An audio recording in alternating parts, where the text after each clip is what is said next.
बहुत दिनों पहले की बात है। शांतिपुर में एक बहुत बड़ा जंगल था। उस जंगल में मीनी नाम का एक माँ बंदरिया अपने दो बच्चों के साथ रहा करती थी। बच्चों में से बड़े का नाम था मिंटू और छोटे का नाम था चिंटू। मीनी अपने बच्चों को बहुत प्यार करती थी और बड़े ही लाड प्यार से उनका पालन पोषण करती थी। वो उन्हें अच्छे अच्छे भोजन भी लाकर दिया करती थी। कुछ महीने पहले ही मिनी के पति की मौत हो गई। तब से वो अपने बच्चों को कभी भी पिता की कमी महसूस नहीं होने दी।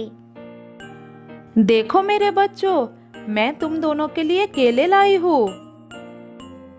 अरे वाह, मजा आ गया। मुझे केले चाहिए, मुझे केले चाहिए। नहीं नहीं, मुझे पहले दो माँ, मैं बड़ा हूँ, मैं पहले खाऊंगा। हाँ बाबा हाँ, सबको बराबर दूंगी। शांति से बैठो जरा। मैं ये केले तुम दोनों के लिए ही तो लाई हूँ। पहले तुम दोनों को खिलाऊंगी, उसके बाद जो बचेगा मैं खाऊंगी। मेरे प्यारे बच्चों, आओ मेरे पास आओ। फिर दोनों बच्चों खाना शुरू करते हैं। खाने के बाद मिंटू अपने माँ से कहता है, माँ, इतने मीठे केले तुम कहाँ से लेकर आती हो? मुझे भी तुम्हारे साथ ले चलो ना माँ, मैं भी मीठे केले लाऊंगा। मेरे प्यारे बच्चों, तुम लोग जब बड़े होकर पेड़ पर छलांग लगाने के काबिल हो जाओगे, तब मैं तुम दोनों को सारे ठिकाने दिखा दूंगी। अब तुम दोनों बहुत छोटे हो, घर में ही रहा करो, बाहर बहुत खतरा है। अच्छा माँ, ठीक है, तुम जैसा कहोगे हम वही मानकर चलेंगे माँ। मैं तो बिल्कुल बाहर नहीं जाऊंगा माँ, बाहर बहुत खतरा है। तुम मुझे खाना लेकर दोगे और मैं बैठे बैठे खाऊंगा। लेकिन मेरे बच्चे, मैं तो हमेशा जीवित नहीं रहूंगी। मेरी भी तो उम्र हो रही है। बड़े होने के साथ साथ तुम दोनों को जंगल के सब कुछ सीख लेना होगा, नहीं तो मैं जब नहीं रहूंगी तब मुसीबत में पड़ जाओगे। नहीं माँ, तुम्हें कुछ नहीं होगा।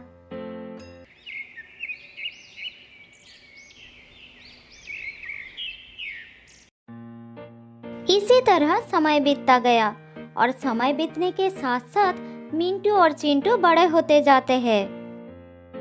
मेरे प्यारे बच्चों, तुम दोनों अब बड़े हो गए हो, इसीलिए मैं चाहती हूँ कि तुम दोनों मेरे साथ चलकर भोजन की तलाश करना सीखो।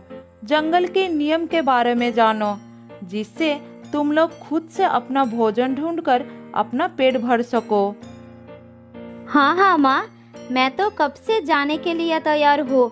मुझे अभी ले चलो माँ। मैं इस घर के बाहर कभी नहीं गया हूँ। मुझे जंगल देखने का बहुत मन कर रहा है माँ। नहीं माँ, मैं नहीं जाऊंगा। मेरी तबीयत ठीक नहीं लग रही है, तुम दोनों जाओ। अच्छा अच्छा ठीक है, कोई बात नहीं, मैं तुम्हारे लिए भोजन लाऊंगी। फिर माँ बेटे भोजन लाने के लिए जंगल की तरफ चले जाते हैं और चिंटू घर में बैठकर आराम करने लगते हैं। इसी तरह कुछ और दिन बीत जाता है। चिंटू को इसी तरह बिना हाथ पैर चलाए भोजन मिलने लगा, जिससे वो और भी आलसी हो गया। बाद में जब उसकी माँ उसे जंगल में जाने के लिए कहती थी, तो वो कुछ न कुछ बहाना बना देता था।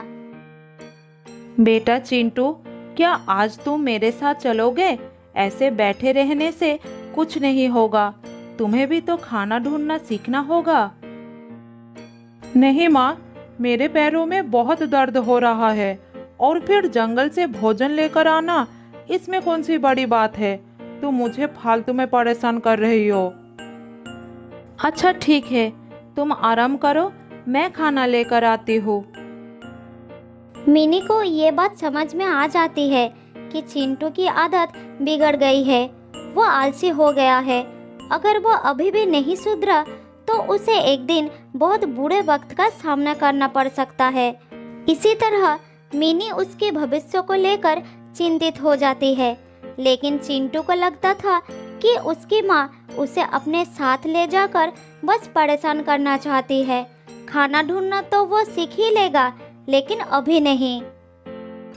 इसी बीच एक दिन मिनी की मौत हो जाती है। दोनों भाई माँ के पास खड़ा होकर बहुत रोने लगते हैं।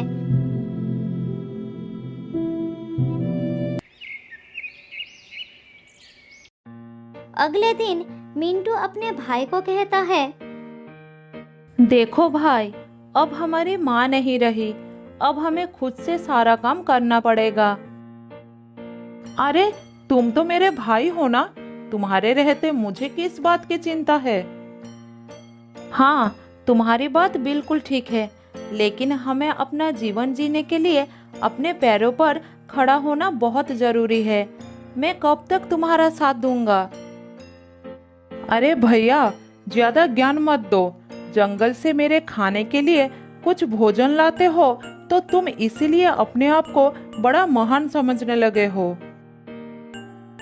मिंटू को अपने भाई की बात सुनकर बहुत दुख होता है, लेकिन वो उसका साथ नहीं छोड़ पाता, उसके साथ ही रहने लगता है। इधर चिंटू अपने भाई के बातों को अनसुना कर उसी पर आश्रित होकर मजे करने लगता है।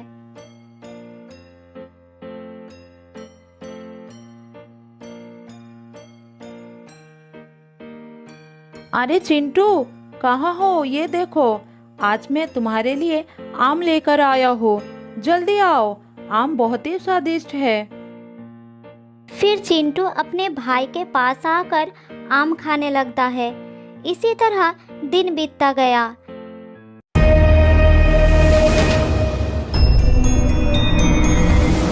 एक दिन उस जंगल में एक बदमाश शेर आता है। जो भी प्राणी उसके सामने आता है उसे वो शिकार कर लेता है। सभी प्राणी डर के मारे अपने अपने घर में छुप जाते हैं। भाई चिंटू, जंगल में एक खतरनाक शेर आ गया है, तुम उससे बचकर रहना। जब तक मैं खाना लेकर नहीं आ जाता तब तक तुम सावधान रहना। ठीक है, तुम मेरी चिंता मत करो। मिंटू पेड़ से उतरकर भोजन के तलाश में निकल जाता है। तभी वो शेर उसका पीछा करता है। मिंटू शेर को देखकर दौड़ने लगता है। फिर किसी तरह एक पेड़ पर चढ़ जाता है और अपना प्राण बचा लेता है। लेकिन वो शेर उस पेड़ के नीचे बैठकर मिंटू के उतरने का इंतजार करने लगता है। ये शेर तो मेरे पीछे ही पड़ गया, अब मैं अपने घर कैसे जाऊंगा? इसी तरह रात हो जाती है, लेकिन शेर वहां से नहीं हटता, जिस कारण मिंटू अपने घर नहीं जा पाता। उधर चिंटू अपने भाई के घर ना लौटने के कारण भूखा ही रह जाता है, लेकिन वो भोजन के लिए कोई भी कोशिश नहीं करता। पता नहीं मेरे भाई को क्या हो गया। कहीं ऐसा तो नहीं वो जानबूझकर आज वापस नहीं आया? मैं सुबह से भूखा हूँ, अब मैं क्या करूँ? बहुत भूख लगी है।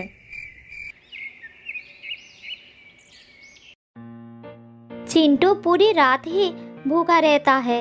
अगली सुबह मिंटू घर वापस आता है और अपने भाई को खाना देता है। भैया, तुम्हारी वजह से मुझे पूरी रात भूखा ही रहना पड़ा।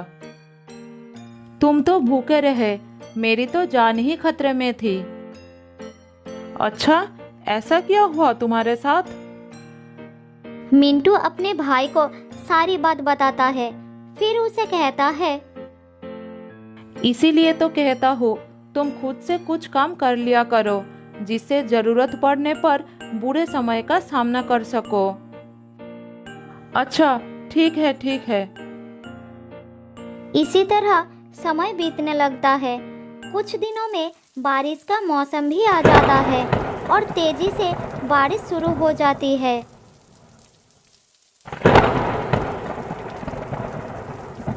भैया, बहुत भूख लगी है, कुछ खाना ला कर दो ना, रहा नहीं जा रहा है। मैं क्या कर सकता हूँ, बारिश थमने के नाम ही नहीं ले रही।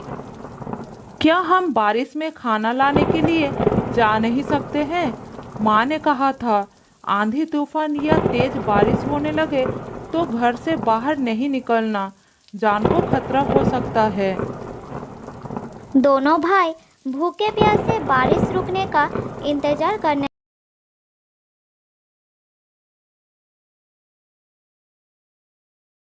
लगते हैं। दिन ढलकर रात हो जाती है, लेकिन बारिश लगातार होती रहती है।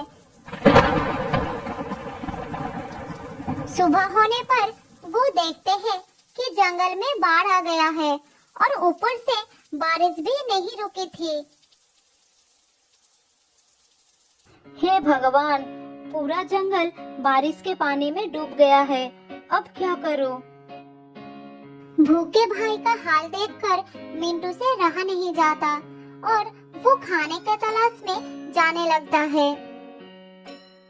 तुम अपना ख्याल रखना, मैं खाने की तलाश में जा रहा हूँ। मैं भी तुम्हारे साथ चलूंगा भाई। नहीं, अभी नहीं, बाहर बहुत खतरा है, बारिश भी हो रही है। मैं जल्दी कुछ खाना लेकर आ जाऊंगा। मिंटू खाना लेने के लिए चला जाता है और चिंटू घर पर भैया के लौटने का इंतजार करता है। बहुत समय बाद भी मिंटू वापस नहीं लौटता। अरे भैया अभी तक वापस क्यों नहीं आया? इतनी देर हो गई, भूख से तो मेरी जान निकल जा रही है। अगर मुझे खाना ढूंढने का अनुभव होता तो मैं खुद चला जाता। चिंटू को बहुत ही पछतावा होता है कि वो हमेशा दूसरों पर निर्भर रहा। उसने कभी भी किसी चीज को पाने की कोशिश नहीं की, जिसके कारण आज वो संकट में फंसा हुआ है। कुछ दिनों से लगातार भूखे प्यासे रहने से चिंटू की हालत बहुत खराब हो जाता है। फिर एक रात उसे भूखे सोना पड़ता है, लेकिन चिंटू के लिए उस रात के बाद अगली सुबह नहीं होती। वो हमेशा के लिए सो जाता है। तो दोस्तों, इस कहानी से हमें ये सीखने को मिलता है कि हमें कभी भी दूसरों पर आश्रित नहीं रहना चाहिए। बहुत साल पहले की बात है। एक जंगल में रहती थी एक लोमड़ी। वो बहुत झूठ बोलती थी। उसे इधर की बातें उधर लगाने का बड़ी शौक थी।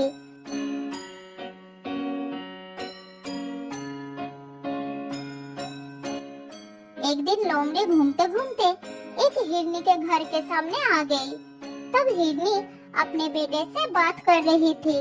लोमड़ी एक पेड़ के पीछे छुपकर दोनों की बातें सुनने लगी। बेटा, तुम उस पहाड़ी पर मत जाया करो। मैंने कितनी बार तुमसे मना किया है। तुम्हें पता नहीं कि वहाँ पर एक खतरनाक लोमड़ी रहती है। एक दिन उसके नजर तुम पर पड़ गई तो वो तुमको जिंदा नहीं छोड़ेगी। माँ, अगर ऐसा है तो आज मैं अपने पापा को वहाँ पर ले जाऊंगा। वो उसको मार देंगे और मैं रोजाना वहाँ पर जा सकूंगा। बेटा, वो लोमड़ी बहुत ही खतरनाक है। तुम्हारे पापा का उससे सामना हो चुका है। उसने उन्हें भी खूब मारा था। फिर तेरे पापा ने उसे माफी मांगे थे, तब जाकर उसने उसकी जान बख्श दी थी। क्या वो इतनी खतरनाक है? तो ठीक है माँ, मैं आज के बाद कभी पहाड़ी पर नहीं जाऊंगा। अपने बच्चे की बात सुनकर हिरनी खुश हो गई। इधर पेड़ के पीछे से लोमड़ी ने सारी बातें सुन ली। उसने सोचा कि ये बात सबको पता चलना चाहिए। फिर वो वहाँ से चली गई।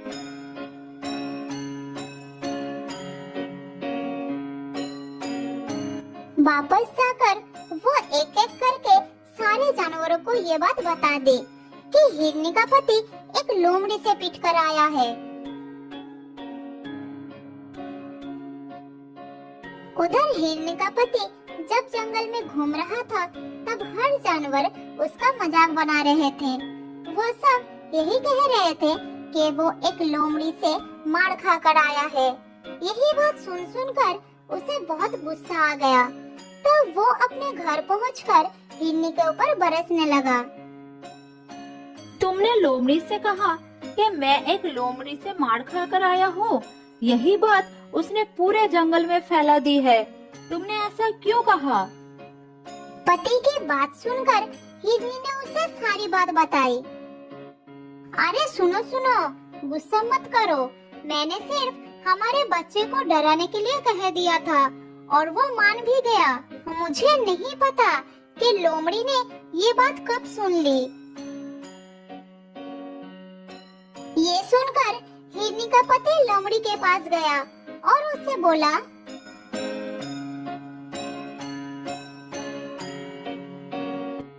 मेरी बीवी ने ये बात केवल मेरे बच्चे को डराने के लिए कही थी और तुमने इस झूठ को पूरे जंगल में फैला दिया। तुमने ऐसा क्यों किया? अब जाओ और जाकर सबको सच्चाई बताओ कि मैं किसी लोमड़ी से मार खाकर नहीं आया हूँ। उसका गुस्सा देखकर लोमड़ी डर गई। उसने फिर सबके पास जाकर ये बात फैला दी कि ये सिर्फ एक झूठ था। फिर वो थका हारा हिरनी के पति के पास पहुंची। तब उसने उसे माफ कर दिया और लोमड़ी अपना घर लौट गई।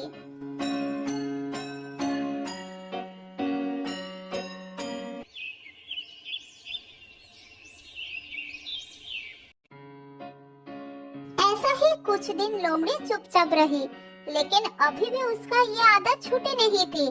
फिर से वो जंगल में घूमने लगी।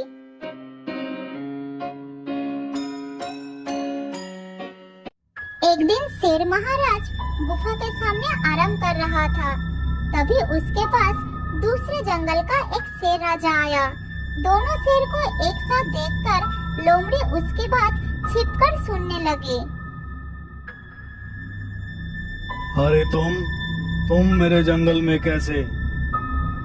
मैं तुम्हारी तरफ दोस्ती का हाथ बढ़ाने के लिए आया हूँ। दोस्ती का हाथ? मेरी तरफ? क्या कहना चाहते हो तुम? शेर खान, तुम्हारा जंगल कितना बड़ा है और मेरा जंगल कितना छोटा। मुझे पता है कि तुमको इस जंगल को संभालने में कितना तकलीफ होता होगा। ऐसा कुछ नहीं है, मैं मेरे जंगल को अच्छे से संभाल रहा हूँ। किसी को मुझसे कोई तकलीफ नहीं है। शेर खान, मैं तो तुम्हारी भले के लिए ही कह रहा था।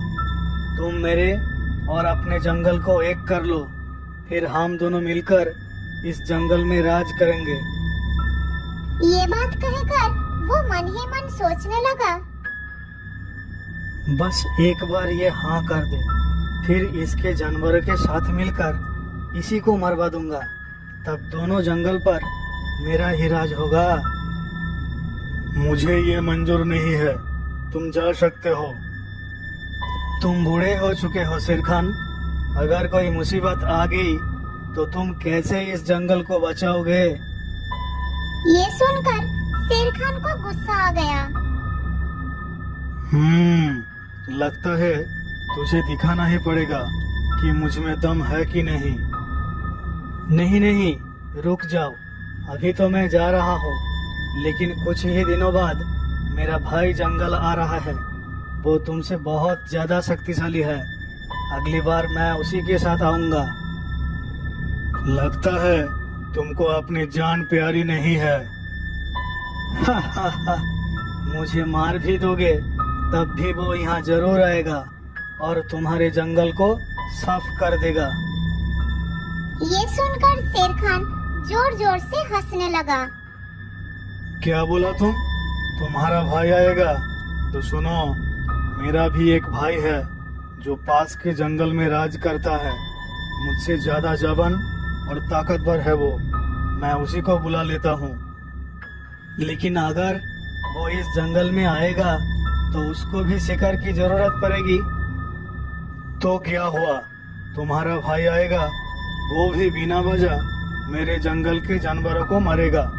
इससे अच्छा मैं अपने भाई को ही बुला लेता हूँ। वो रोजाना 3 जानवर को शिकार करता है। यहाँ भी ऐसा करेगा। अब मैं तुमको मार देता हूँ। जब तक तुम्हारा भाई आएगा उससे पहले मेरा भाई यहाँ आ चुका होगा। अरे नहीं शेर खान, मैं तो बस ऐसे ही तुमको डराने के लिए कह रहा था। मेरा कोई भाई नहीं है। मैं जा रहा हूँ। ये कहकर वो वहाँ से भाग गया।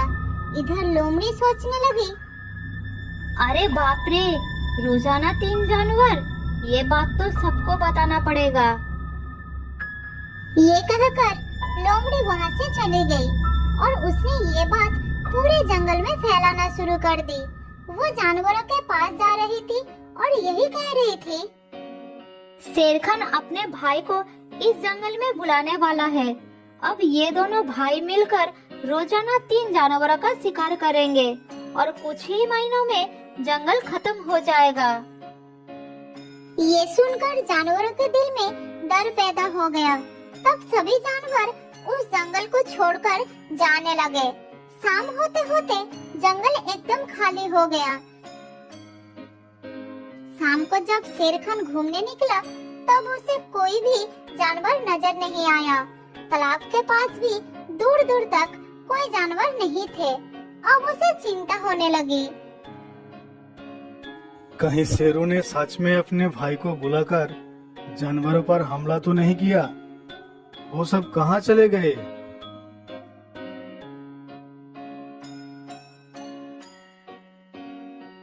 थोड़ी दूर जाने के बाद शेर खान को बहुत सारा पैरों के निशान नजर आया जो जंगल के बाहर के तरफ जा रहा था। फिर वो उसी रास्ते से भागना शुरू कर दिया।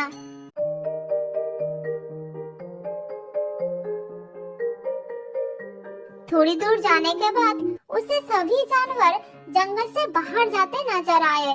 शेर खान सबके सामने जाकर खड़ा हो गए। क्या हो गया तुम सबको? कहाँ जा रहे हो जंगल को छोड़कर? थोड़ी देर तो कोई कुछ नहीं बोला। फिर हाथी ने हिम्मत करके कहा, वहाँ रुककर मौत का इंतजार करने से अच्छा है कि हम यहाँ से चले जाएं। मौत का इंतजार? तुम लोग क्या कहना चाहते हो? हमें पता चल चुका है कि तुम अपने भाई को भी इस जंगल में बुलाने वाले हो, जो कि रोजाना 3 जानवरों को खाकर अपनी भूख मिटाता है। जब वो यहाँ पर आएगा तो हम में से ही रोजाना 3 जानवर कम होंगे, तो यहाँ कौन रुकना चाहेगा?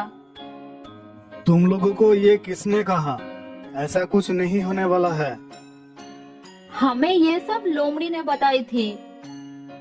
ये सुनकर शेर खान को बहुत गुस्सा आया और वो गरज कर बोला, लोमड़ी, कहाँ हो तुम? मेरे सामने आओ। ये सुनकर लोमड़ी डर गई। वो जानवरों के पीछे छुपी हुई थी। फिर वो धीरे धीरे सामने आई। तुमने ये झूठ क्यों फैलाई? जल्द ही बताओ, इसके पीछे क्या कारण था? महाराज, मैंने आपको कहते हुए सुनी थी। आप शुरू से कह रहे थे कि आप अपने भाई को बुलाने वाले हैं और फिर रोजाना 3 जानवरों का शिकार किया करोगे। मूर्ख, तुमने ये नहीं सुना शेरू क्या कह रहा था? वो अपने भाई को बुलाकर इस जंगल पर हमला करने के लिए कह रहा था। इसीलिए उसको डराने के लिए मैंने ऐसा बोल दिया कि मेरा भी एक भाई है। असल में मेरा कोई भाई नहीं है और मैं कभी अपने जंगल को बर्बाद नहीं करूंगा। ये सुनकर सब जानवर खुश हो गए और वापस जंगल की तरफ चल पड़े। सुनो लोमड़ी, आने वाले खतरों से होशियार रहना अच्छी बात है, लेकिन पहले पता कर लेना चाहिए कि खबर सही भी है या नहीं। बिना पता किए किसी भी बात को फैलाना अफवाह होती है और अफवाह फैलाने से हमेशा नुकसान ही होती है। ये सुनकर लोमड़ी को अपनी गलती का एहसास हो गया। फिर उस दिन के बाद उसने अफवाह फैलाने की आदत हमेशा के लिए छोड़ दी।